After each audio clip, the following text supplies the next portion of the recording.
मैं दिवाकर, अभी मैं डाल्टनगंज में हूँ और हमारे साथ हैं। मैं व्यक्ति नहीं, व्यक्ति विशेष की बात कर रहा हूँ, सूर्या सिंह, जो एनसीपी के युवा नेता हैं और अभी एनसीपी में अपने दल बल के साथ विलय किया है। अच्छे वक्ता हैं, मुखर होके बोलते हैं और मुखर होके बोलते हैं तो उन गरीब, मजलूम, दबे और वंचितों की आवाज़ बनते हैं और उनके लिए वो हर समय लड़ाई करते हैं। उनके चेहरे पे एक चिंता झलकती है कि ये जो गरीब, जो बेरोजगार हैं, आज अकाल की भयावह स्थिति है पलामू में, ये कैसे दूर होगा। और उस पर चर्चाएं बार बार होती रहती है। वो बेतला नेशनल पार्क के बारे में बहुत ज़्यादा चिंतित रहते हैं और हर बार मुखर होकर बोलते हैं, जल जंगल जमीन की लड़ाई लड़ते रहते हैं। तो ये सीख विरासत में मिली है उनको। और हम बात करना चाहेंगे सूर्या सिंह जी से।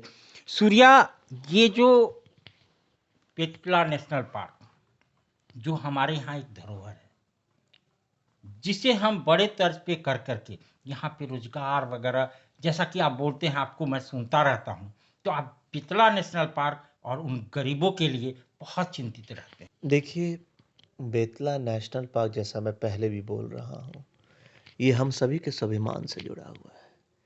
ये एकमात्र टाइगर रिजर्व है पूरे स्टेट का। हमारा एक नेचर का ग्रीन बेल्ट है जो ज़्यादातर अधिकतर जगहों पे विलुप्त होते जा रहा है। जिस तरह से शहरें बढ़ रही हैं, चीज़ें हो रही हैं, और अगर हम इसको नहीं बचा पाए तो ये हम लोगों के लिए बहुत बड़ा दुर्भाग्य है। दुर्भाग्य इसलिए क्योंकि पहले ही इतनी बड़ी बेरोज़गारी हो रही है। बेतला नेशनल पार्क बेरोज़गारी भी दूर करेगा। फिर एक पहचान, जो झारखंड की पहचान है, वो खोते जा रही है। प्रकृति संपदा तो है ही, कोल मिनरल माइंस है, लेकिन नेचर, झारखंड आप नाम ही देखिए, वो खुद बताता है वन का एक स्टेट है। लेकिन ये दुर्भाग्य है कि मुझे इस पर बताना पड़ रहा है, लेकिन बेतला नेशनल पार्क का बहुत ही ज़्यादा इम्पोर्टेंस है आपके लिए, हमारे लिए और हमारे आने वाले पीढ़ियों के लिए। और अगर अब हम नहीं समझेंगे तो बहुत लेट हो जाएगा। आपका क्षेत्र, आपके पिताजी का क्षेत्र, आपका जन्मभूमि रहा है, आपका कर्म भूमि यहीं रहा है। बड़ा सुदूरवर्ती इलाका है और कोरोना काल में तो एक, मान लीजिए कि जो कार्यकाल आया, जो फंडिंग आया, वो बहुत पिछड़ गया। 2 साल में कोई काम नहीं हुआ। उसको कैसे आप लोग व्यवस्थित करने में लगे हुए हैं, क्योंकि आप अपने पिताजी के नक्शे कदम पे चलते हैं और आपको जपला वासियों या पलामू वासियों की जो स्थिति है उस पर आप चिंता व्यक्त करते हैं, चिंतित रहते हैं। तो उसको कैसे करेंगे ये 2 साल का जो कोरोना का। ये देखिए, कोरोना तो एक ऐसा चीज़ था कि कोविड ने पूरे दुनिया को हिला दिया और क्षतियाँ बहुत हुई हैं। कितने लोगों का रोज़गार चला गया, कितने लोगों का व्यापार चला गया। तो क्षति तो हुई है, लेकिन अब इस पर हम लोगों को सीख लेने की भी ज़रूरत है। और सबसे पहला है तो वातावरण और स्वच्छता के ऊपर भी ध्यान देना बहुत ज़रूरी है, क्योंकि ये वायरस कैसे आते हैं, ये गंदगी से आते हैं या किस तरह का कोई प्रयोग होता है, तो उस पे एक हम लोगों को, इंसानियत को एक सीख मिली है। लेकिन हाँ, जो इससे डैमेजेस हुए हैं, जो क्षतियाँ हुई हैं, उनको अब दूर करने में हर कोई लगा हुआ है अपने क्षेत्र में। और हम लोगों ने, जैसे हम लोगों ने हॉस्पिटल को दुरुस्त किया, ऑक्सीजन प्लांट खोला, रोज़गार के लिए भी हम लोग प्रयासरत हैं। लेकिन थोड़ा वक़्त लगेगा। काम तो अभी शुरुआत हम लोगों ने क्षेत्र में कर दिया है और आपको भी पता है कि उस तरह से सरकार नहीं अभी काम कर पा रही है, जिस तरह से हम लोगों की उम्मीद है।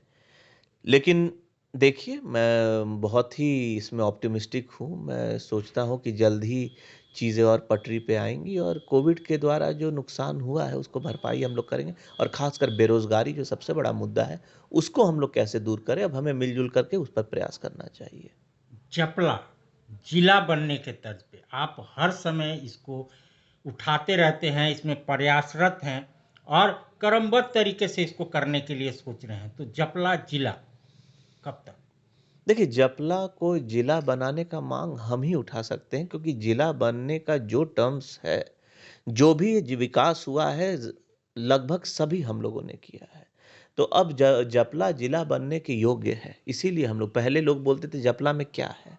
अब इतना देने के बाद हम लोगों ने जिला का मांग रखा है, और जपला का जिला बनना पलामू के लिए भी बहुत ही महत्वपूर्ण है, क्योंकि पलामू पहले ही से, आप नीति आयोग में भी देखिए, पूरे देश के सबसे अति पिछड़ित जिलों में शामिल है और ओवरलोडेड है। अगर जपला जिला बनता है तो पलामू का भी विकास ज़्यादा होगा, डाल्टनगंज आप देखिए, या जो भी एरिया है, जपला का भी विकास होगा, रोजगार आएगा। और मेरे ख्याल से अभी तक सरकार को जिला घोषित कर देना चाहिए था। हम लोग बहुत डिसअपॉइंटेड हैं, लेकिन आपको भी पता है कि सरकार का रवैया अभी क्या है विकास के प्रति, बोलते कुछ और हैं, कर कुछ और हैं, समझ आता नहीं है। तो एज अ युवा मैं भी ठगा महसूस करता हूँ कि अभी तक जिला क्यों नहीं हुआ है, जबकि सब अहर्ता जो जिला होने की वो पूरा करता है जपला, और सरकार को करना चाहिए। और हमारे मुख्यमंत्री भी युवा हैं, उनको समझना चाहिए कि बस बोलने से नहीं, काम करने से होगा। और मुझे उम्मीद है कि जपला को जिला घोषित जल्द करेंगे, क्योंकि ये पेंडिंग है, हमारे राष्ट्रीय अध्यक्ष ने भी बोला हुआ है। और ये बहुत ही महत्वपूर्ण, और मेरे लिए नहीं, ये यहाँ के लोगों के रोजगार के लिए है।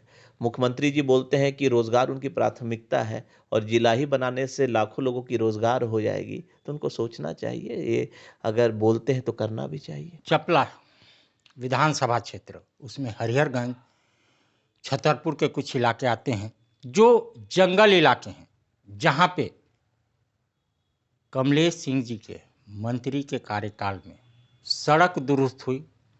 बीच में कार्यकाल नहीं रहने के कारण स्थिति भयावह हुई। दोबारा वहाँ से जीत के आए हैं, जनता ने इनको जिताई है, कार्यकाल पटरी पे आ रही है।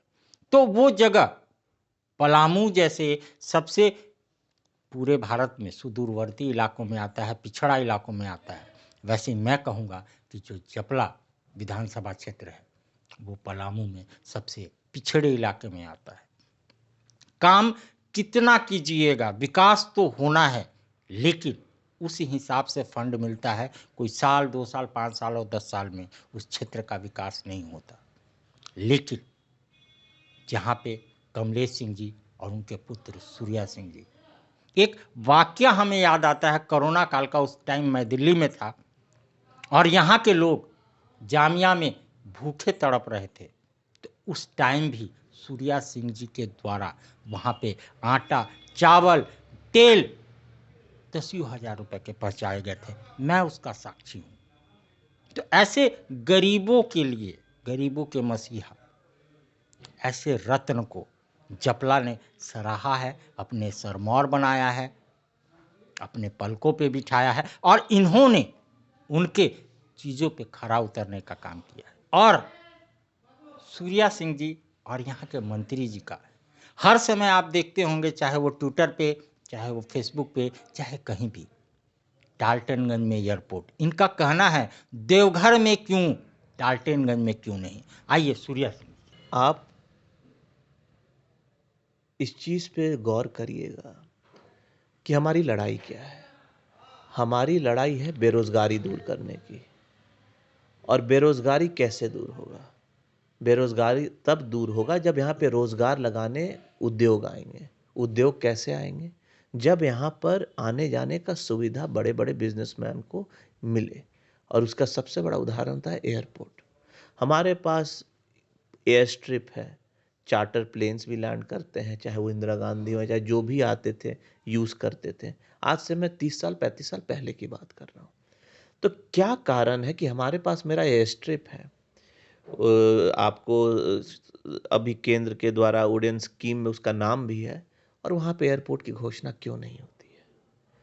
आप जहाँ भी एयरपोर्ट की घोषणा करें, चाहे देवघर हो, चाहे जमशेदपुर के पास हो, चाहे कहीं भी हो झारखंड में, मैं इसका स्वागत करता हूँ, ये बहुत खुशी की बात है। लेकिन हमेशा पलामू को इग्नोर क्यों किया जाता है? पलामू एक बहुत बड़ा बेल्ट है। यहाँ के 5 विधानसभा, और बस 5 विधानसभा नहीं, अगर आप पलामू प्रमंडल को देखिएगा तो कितने विधानसभा हैं यहाँ पर। और यहाँ कोई एयरपोर्ट की सुविधा नहीं है। मेरा लक्ष्य है कि एयरपोर्ट आएगा तो बेतला, इसीलिए मैं बेतला की भी लड़ाई लड़ रहा हूँ, क्योंकि बेतला एक बार स्टैब्लिश हो जाएगा तो इंटरनेशनल, नेशनल टूरिस्ट का आगमन होगा, प्रेशर आएगा तो एयरपोर्ट आएगा। मैं ज्योतिरादित्य जी से भी मिलने वाला हूँ। उनका मतलब दिल्ली में मैंने चिट्ठी भी उन्हें लिखा था, उस पे संज्ञान भी लिया जा रहा है और हमें डाल्टनगंज में एयरपोर्ट चालू कराना बहुत ज़रूरी है। ये लाखों युवाओं के भविष्य की बात है और ये बहुत बड़ी बात है और मुझे उम्मीद है कि मुझे मेरी इस पहल में मुझे कामयाबी मिलेगी और केंद्र सरकार ज़रूर हमारी बातों को समझेगी, क्योंकि ये फिर एक अकेले सूर्या सिंह की बात नहीं है, ये लाखों बेरोज़गार लड़कों की बात है, यहाँ के भविष्य की बात है और मैं कुछ भी माँगता हूँ, चाहे वो बेतला हो, चाहे वो एयरपोर्ट हो, चाहे वो ज़िला हो, बस मैं रोज़गार माँगता हूँ। और ये तीनों चीज़ रोज़गार से रिलेटेड और मुझे उम्मीद है कि जल्दी ही डाल्टनगंज को एयरपोर्ट मिलेगा, जो कब बहुत पहले ही मिल जाना चाहिए था। रोजगार, अगर ये तीनों चीज बेतला नेशनल पार्क हो, चाहे एयरपोर्ट हो, चाहे वो जपला जिला हो, तो ये इसीलिए कहते हैं रोजगार है, उसको सृजित करने की जरूरत है। तो ये तीनों चीज अगर पलामू प्रमंडल में होंगे तो रोजगार तो अपने आप हो जाएंगे। मुखर होके बोलते हैं, मैं इसीलिए बार बार कहता हूँ, अच्छे वक्ता हैं और मुखर होके बोलते हैं सूर्या सिंह। और जैसा कि उन्होंने बताया कि उड्डयन मंत्री से इनकी बात और चिट्ठी हुई है, तो सरकार संज्ञान में लेकर के इनकी बातों को सुनेगी और पलामू जैसे जगह पे एयरपोर्ट का अनावरण होगा। और इन्होंने कहा एक सूर्या सिंह की बात नहीं है, यहाँ पे सूर्या सिंह के साथ कदम में कदम मिला करके हमारे पलामू प्रमंडल के और प्रतिनिधि भी इस पे आवाज़ उठाएं और पलामू में डाल्टनगंज में एयरपोर्ट, इंटरनेशनल एयरपोर्ट बनाने के लिए सब कोई अग्रसर हो।